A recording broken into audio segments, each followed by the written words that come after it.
बिस्मिल्लाहिर्रहमानिर्रहीम अस्सलाम वालेकुम रहमतुल्लाह। सुप्रीम कोर्ट ऑफ पाकिस्तान में इतना बड़ा महाज खुल गया है, इतना बड़ा महाज खुल गया है कि अब ये कंट्रोल नहीं होना। और जो हुकूमत ने यहाँ पर साजिश की, हुकूमत ने जिस तरीके से अपनी मर्ज़ी के जजेस को यहाँ पर बिठा के लड़ाई झगड़े करवाने की कोशिश की, वो लड़ाई झगड़े अब नज़र आना शुरू हो गए हैं। और उसमें असल तो टारगेट किया जा रहा था जस्टिस मंसूर अली शाह और उनके लेवल के या उस तरह के माइंड रखने वाले जितने जजेस हैं जो आज़ादी के साथ, आइन के साथ, कानून के साथ, मेरिट के साथ, इंसाफ के साथ फ़ैसले करते हैं, उनको टारगेट करना मकसद था। उसमें justice Mansoor Ali Shah, justice Ayesha Malik, justice Aqeel Abbasi, justice Irfan Sadiq, justice Athar Minallah, ये वो जजेस वगैरह शामिल हैं जिनको असल में टारगेट करना मकसद था। अब जैसे ही इनको टारगेट किया गया तो इन्होंने आगे से फिर बाउंस बैक किया। देखिए, सब्र का पैमाना आखिरकार इंसान का लबरेज हो जाता है, सब्र जवाब दे जाता है। वो कितनी देर सब्र करें? 4 महीने हो गए हैं। 26वीं आइनी तरमीम जो एक मतनाज़ तरीन आइनी तरमीम थी, और इमरान खान ने कहा था कि ये आपके गले पड़ जाएगी, बल्कि ये इस निज़ाम के गले पड़ जाएगी, ये पाकिस्तान के गले पड़ जाएगी, ये हुकूमत के गले पड़ जाएगी। आज वही हो रहा है। और बाद में ये लोग कहते हैं कि ये इमरान खान के जजेस हैं, ये इमरान खान के हिमायती जजेस हैं, ये तो इमरान खान की हिमायत में बात करते हैं। और भाई, ऐसा मामला नहीं है। वो इंसाफ की बात करते हैं, आइन की बात करते हैं, कानून की बात करते हैं, मेरिट की बात करते हैं। और यहाँ पर आप अपनी मर्ज़ी के जजेस बैठा के तो उनसे सहूलतकारी करवा लें, जिस तरह से कादी फाइज़ ईसा ने दबा के सहूलतकारी की इस हुकूमत की। इनकी ख्वाहिश है कि कादी फाइज़ ईसा या तो मिल जाए, या फिर कादी फाइज़ ईसा की रूह जो है इन्होंने बाकी जजेस के अंदर डालती है। अब चंद दिन पहले वहाँ पर एक केस लगता है। देखें, ये अब मामला बड़ा ही गंभीर हो गया, बड़ा गंभीर हो गया। चंद दिन पहले एक केस लगता है सुप्रीम कोर्ट ऑफ पाकिस्तान में। वहाँ पर एक आइनी नुक्ता सामने आता है। आइनी, आपको पता है ये आइनी बेंच इस मकसद के लिए बनाया गया कि हुकूमत के मतलब, रियासत के मतलब या आइन के मतलब, उनकी तशरीह के मतलब या जितने मुकदमात होंगे वो चले जाएंगे आइनी बेंच के पास। और आइनी बेंच के अंदर इन्होंने अपनी मर्ज़ी के जजेस डाले हुए हैं। अमीनुद्दीन खान और पूरी एक लंबी लिस्ट है, जमाल मंदोखेल और बाकी तमाम लोग। तो इनका मकसद ये था कि आइनी बेंच के अंदर जब ये मुकदमात आ जाएंगे, आइनी बेंच के अंदर ये मामलात आ जाएंगे, आइनी बेंच के अंदर हमारे अपनी मर्ज़ी के जजेस हैं, अल्लाह खैर सलाह, मसले कोई नहीं होगा, वहाँ से हमारे हक़ में ही फ़ैसला आएगा। ये हुकूमत का मंसूबा था। तो वहाँ पर एक आइनी नुक्ता सामने आता है और केस की समाअत हो रही थी रेगुलर बेंच के पास, जिसमें मंसूर अली शाह, आयशा मलिक और इरफान सादिक शामिल थे। 3 नुकनी एक बेंच था। वहाँ पर ये जब समाअत हो रही थी तो वहाँ पर एक मसला आया जो कि आर्टिकल, जो आइन के आर्टिकल फ़लाँ के मुताबिक था। तो वकील ने एतराज़ कर दिया। वकील ने कहा कि ये तो क्योंकि आइनी नुक्ता आ गया है, इस वजह से अब आप ये केस नहीं सुन सकते।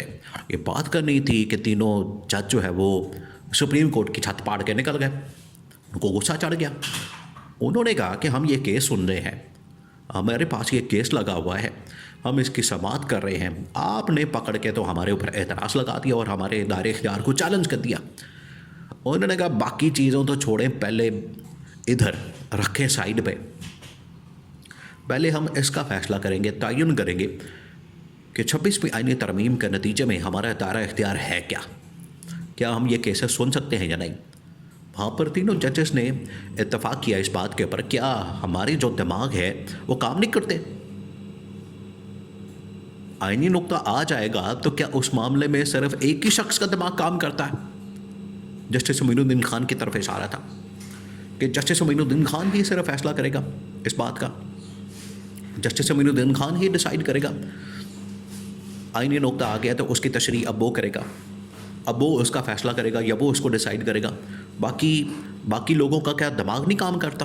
वो तो गुस्से से पाड़ गए, गुस्सा इतना चढ़ गया उनको, उनका तो पारा हाई हो गया, जिसकी वजह से फिर जस्टिस मंसूर अली शाह ने कहा कि हम मंडे को, अब ये मामला होता है लास्ट वीक का, और वो कहते हैं कि इस मंडे को, इस वीक के पहले दिन मंडे को पहले हम ये केस सुनेंगे और दायरा इख्तियार को चेक किया जाएगा, इसका तयन किया जाएगा।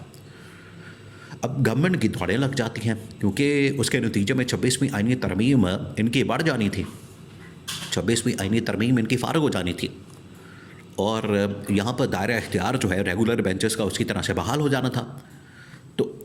इनकी जब दौड़ें लगी तो इन्होंने टलियाँ खड़काई और इन्होंने फिर जजेस से रब्ते किए और जजेस से रब्ता करके तो मंडे वाले दिन इस केस को ही कॉज लिस्ट से निकाल दिया।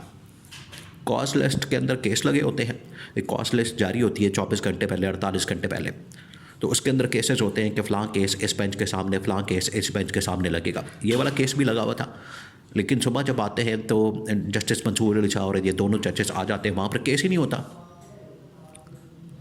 वो पूछते हैं कि ये केस किधर गया। वो कहते हैं कि तो वो तो फैसला हो गया था उस जजेस कमेटी के अंदर, तो इस केस को उड़ा दिया गया, इस केस को निकाल दिया गया। मंसूर अली साहब फिर वो फट गया। उसने कहा कि जजेस कमेटी के अंदर मैं खुद शामिल हूँ, उसके अंदर यहया अफरीदी है, चीफ जस्टिस है, और जस्टिस अमीनुद्दीन खान है, तीसरा बंदा मैं हूँ। 3 मेंबर होते हैं, 3 जजेस होते हैं, तीसरा बंदा मैं हूँ। मुझे तो ना पूछा गया, ना बताया गया, ना मुझसे रब्ता किया गया, ना जजेस कमेटी का मुझे पता है, ना मीटिंग का पता है, ना इजलास का पता है। तो ये कैसे हो गया फैसला, किसने किया है फैसला? उधर रौला पड़ गया, उधर शोर मच गया, उधर स्यापा पड़ गया।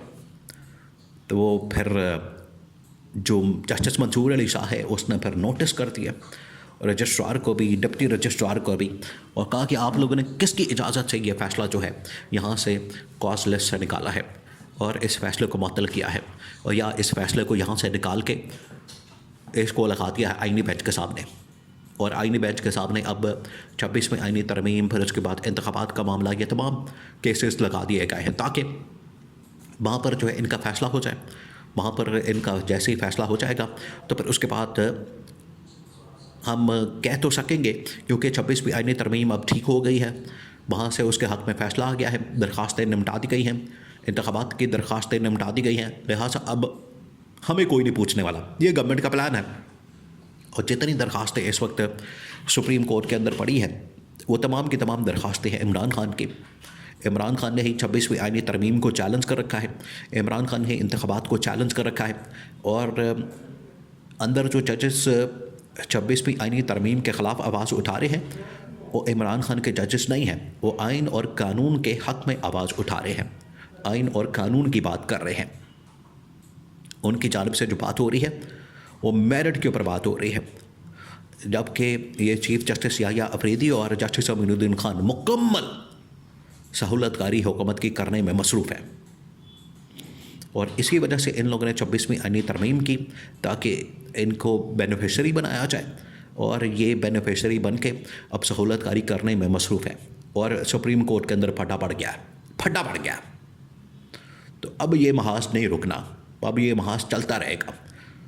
जितनी देर तक ये जजेस मौजूद हैं, ये एक नया रास्ता महाज का खुल गया।